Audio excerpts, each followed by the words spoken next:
mga katrabahong part-time, maayos yung pagkagawa nila. Yan po. Yan, ayan.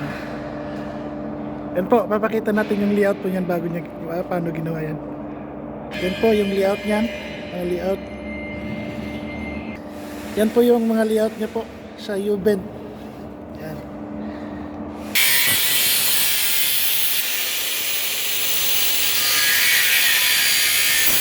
Yan po. Cutting siya. Nakaunti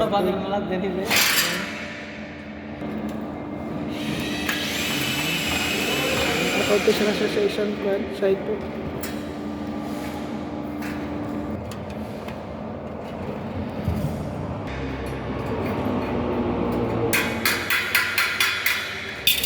Yan na po. Natapos na po yung pagka-cutting. Yan.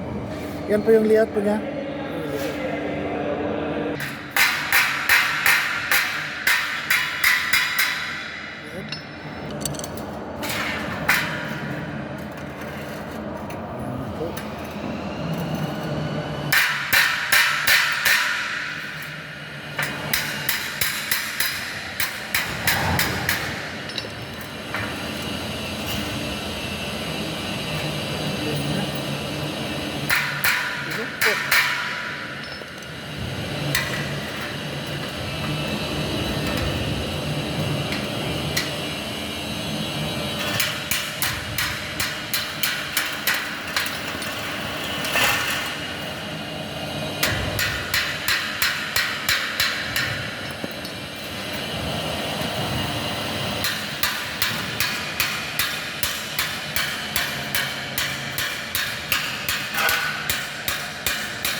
Ano po, napuruma na po siya.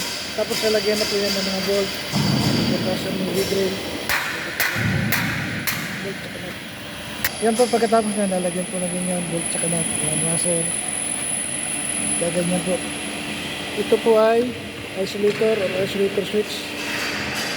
Para po yan sa mga equipment.